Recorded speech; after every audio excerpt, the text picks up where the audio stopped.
Fala pessoal, tudo bom? Meu nome é Rafael Martins, eu sou sommelier de vinhos. Sejam bem-vindos ao Taça Cheia. Bom, essa é a primeira aula de uma série de algumas aulas que eu preparei para você que quer aprender sobre vinho, entender um pouco mais sobre essa bebida. Então tá aí um cursinho gratuito para você assistir ou sozinho ou com os amigos. Como que vai funcionar essas aulas? A gente, lógico, vai ter conteúdo e exercício. O exercício você pode fazer sozinho e se quiser deixar o exercício mais gostoso ainda, convida alguém para dividir os vinhos que eu vou sugerir para você procurar e degustar, tá bom? Bom, eu sempre falo, não adianta querer entender sobre vinho e pular etapas. Tem muita gente que quer aprender e já quer saber harmonizar, já quer saber comprar o vinho melhor e mais barato, quais são os melhores vinhos. Não adianta, tá? A gente tem que saber um pouquinho sobre alguns temas, a gente vai ter que ler e estudar um pouquinho. E o primeiro tema, que é um pouquinho mais chato, que o pessoal geralmente não gosta muito, é sobre história. O vinho tem muito a ver com história, o vinho acompanha aí a humanidade há muitos e muitos anos, então tem que falar um pouquinho sobre história. Se a gente entender um pouquinho da história, a gente já começa a separar alguns estilos de vinho, tá bom? Bom, então vamos lá, sem muita enrolação. A estrutura das nossas aulas vai ser isso: tema, exercício no final, e depois vocês comentam aqui embaixo se vocês estão gostando, se vocês não estão gostando. Se tiver dúvida pode mandar tanto aqui quanto no Instagram também. Bom, como dizer quando surgiu o vinho, aonde surgiu o vinho, quem foi que fez os vinhos? Isso é muito difícil, porque o vinho acompanha a humanidade aí coisas de 5.000 anos antes de Cristo, então faz muito tempo que a gente já toma vinho. De alguma forma aí, né, os vinhos ancestrais talvez seja uma coisa bem diferente de hoje em dia, mas a gente já tomava vinho há muito tempo. Na Bíblia o vinho é citado mais de 600 vezes, então já estava acompanhando a humanidade aí por muito tempo. Bom, se o vinho já acompanha a humanidade há muito tempo, onde que ele surgiu? Quando a gente lê um pouco, volta atrás para tentar entender, a gente acaba percebendo que ali na Turquia, Síria, Irã e Iraque tem muitas provas de que ali já se tomava vinho e já se cultivavam as uvas para se fazer vinho. Então, na verdade, o vinho não surgiu na França, na Itália ou na Espanha.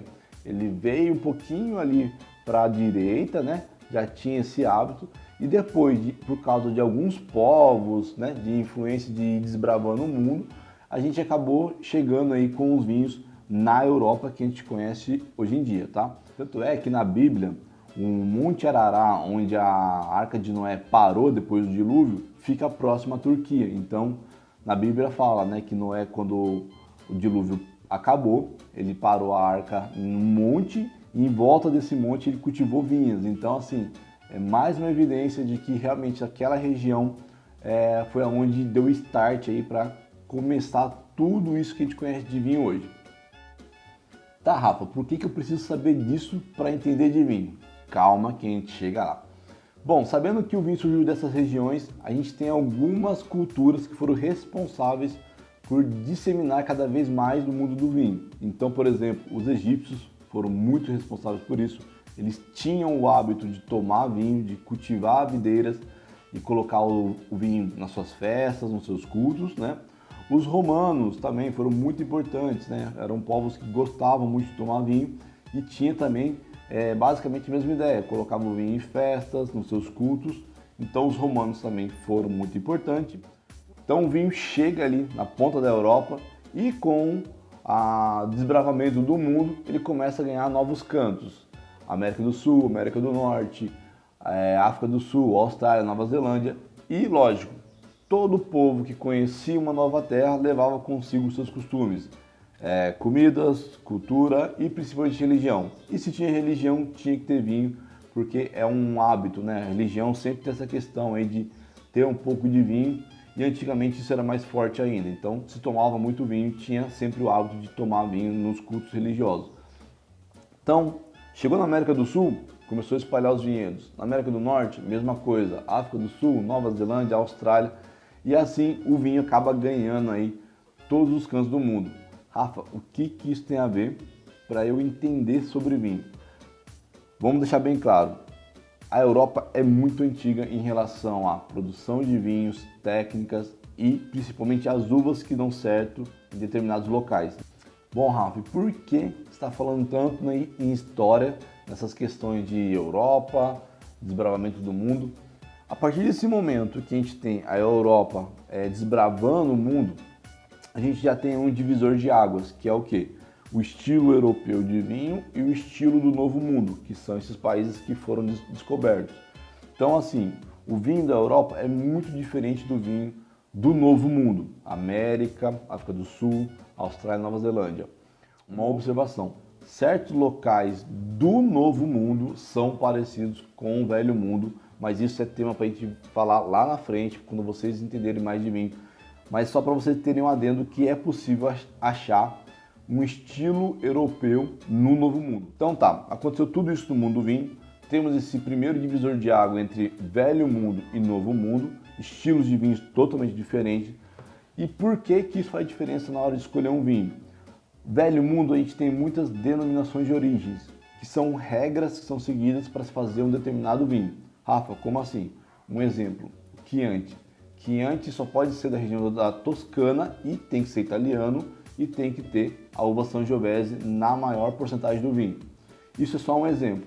Já no Novo Mundo, essas regras, vamos dizer assim, estão começando a ser criadas, mas a gente não tem ainda muitas denominações de origem. E sim, na Europa a gente tem muita denominação de origem mesmo. Tá? Então, galera, é isso. Primeiro momento é entender, vinhos do Velho Mundo são diferentes do Novo Mundo, tá? Vamos lá para a nossa segunda parte, que é analisar vinhos. Por que que na hora de degustar vinho, um sommelier faz tantas etapas antes de colocar o vinho na boca? Eu vou explicar para vocês. Hoje eu vou ter que tomar água, porque eu não estou podendo beber. Vou colocar água aqui só para a gente entender melhor o processo.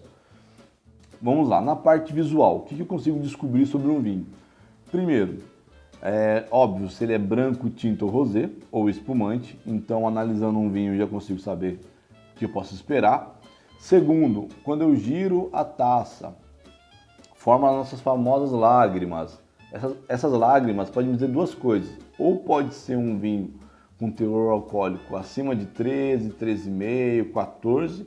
Ou então, de repente, ele pode ser um vinho com alto teor de açúcar e ele vai formar lágrimas também, tá? Então a gente tem dois motivos para se formar lágrima. Opa, caiu um pouquinho de água. Outra questão é o seguinte, o halo da taça, quando você pegar um vinho, sempre deita um pouquinho a taça e se você tiver um papel branco, um guardanapo branco, coloque embaixo da taça e repare essa volta aqui do vinho com a taça. Quanto mais atijolado for esse halo, ele pode me dizer a idade do vinho. Então pode dizer que é um vinho mais velho ou um vinho mais jovem. Isso para os vinhos tintos, tá? Então sempre analisa aí o halo da taça. E também a gente vai analisar, colocando o dedo atrás da taça, se o vinho de repente é translúcido, se está opaco. Se você colocar o dedo aqui atrás da taça e o vinho estiver muito opaco, parecendo uma água suja, entre aspas, algo assim, e se ele na produção foi filtrado, talvez esse vinho esteja com defeito. Por que que eu falo se ele foi filtrado? Porque hoje em dia tem a levada dos vinhos naturais e alguns desses vinhos não são filtrados. Então é uma característica desse vinho ser opaco, ele vai ser opaco. Agora, se ele for um vinho que foi filtrado e mesmo assim está opaco, talvez seja um defeito, tá? Então a gente analisa lágrima, idade do vinho, cor do vinho. Em seguida a gente vai para a parte olfativa, aí sim a gente gira a taça e vai aproximar o nariz, dá aquela leve respirada, não respira muito forte, porque daí você pode, o álcool ele se perde mais fácil no ar. Se você respirar muito forte, talvez você sinta só o álcool. Então a gente chega nessa parte de sentir os aromas, que é uma das partes mais gostosas, a não ser a gustativa, óbvio, né? Então nessa parte pode aparecer aromas cítricos, florais, frutas vermelhas, coisas diferentes, por exemplo, defumado, charuto, cogumelo, pedra molhada, algo mineral como gasolina, petróleo, enfim. O leque de aromas do mundo do vinho é muito grande, tem vários aromas que a gente acha, vários mesmo, e isso vai depender, claro, da memória olfativa de cada um. Então não tem problema se você sentir um aroma, dois ou três, não tem problema nenhum isso aí é de cada um, tá? Na parte olfativa, a gente consegue descobrir um defeito também, né? Se tiver opaco, o vinho pode estar estragado. Na parte olfativa tem alguns aromas que podem dizer se o vinho está bom ou não. Por exemplo, cebola, milho cozido, papelão molhado, ou então o suor excessivo de animal. Se tiver muito suor de cavalo, talvez seja um defeito, tá? Então, como eu sempre falo, a gente tem que analisar o vinho do começo ao fim, não só olhar, tá opaco, tá estragado, ou cheirou, nossa, tá ruim. Então, a gente analisa desde o começo até o fim. Então, chegamos na melhor parte, né? Pelo menos para vocês. Para mim, hoje é só água. Tivemos a visual, olfativa e agora a gustativa. Na gustativa, a gente vai analisar o vinho como um todo. Então, a gente analisa a acidez, o álcool está equilibrado, se o vinho tem uma presença em boca gostosa. Então, a gente dá uma golada, deixa o vinho passear por todos os cantos da boca. É lógico, não precisa fazer um gargarejo, um bochecho, uma coisa, né, elegante, educada. Deixa o vinho passear e em seguida engole. E daí sim a gente vai analisar algumas partes do vinho. Por exemplo, se ele tem açúcar residual ou não, se ele é um vinho seco ou um vinho doce. A acidez, se ele tem uma boa acidez ou não, se o vinho está fazendo você salivar ou não. Tanino, será que ele amarra muito a boca, não amarra? Como que esse vinho tá? E também a questão do amargo, né? O amargo geralmente ele aparece depois que a gente engole o vinho, no fundo da boca ele começa a aparecer. Então se o vinho está muito amargo ou pouco amargo, a gente analisa também. Então é assim que a gente analisa um vinho. A gente vem na parte visual, tem os porquês, vem na parte olfativa, vê se os aromas estão agradáveis, vem na parte gustativa e no final a gente tem aí a nossa avaliação se o vinho é bom, se não é. Um sommelier, no caso, ele analisa se o vinho é bom, se o vinho condiz com aquele valor que está sendo cobrado. No caso de vocês vão analisar se vocês gostam de vinhos mais ácidos, ou mais leves, ou mais encorpados. Não se preocupem com essas palavras, tá? A gente vai falar sobre o corpo do vinho, sobre a estrutura do vinho mais para frente, mas essa primeira aula é para a gente saber como analisar, entender esse divisor de águas que foi na história do mundo do vinho e, lógico, já começar a tomar vinho, que vai ser o exercício que eu vou passar para vocês agora. Bom, se você chegou até aqui, você realmente quer entender, quer aprender. Então vamos lá ao exercício, que é a melhor parte, onde a gente vai degustar o vinho.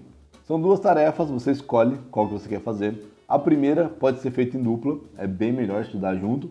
E a ideia é, compra um vinho do Velho Mundo e compra um vinho do Novo Mundo. Então, um vinho italiano, um vinho francês, tente não pegar vinhos de Portugal e vinhos da Espanha. Depois eu explico por quê, tá?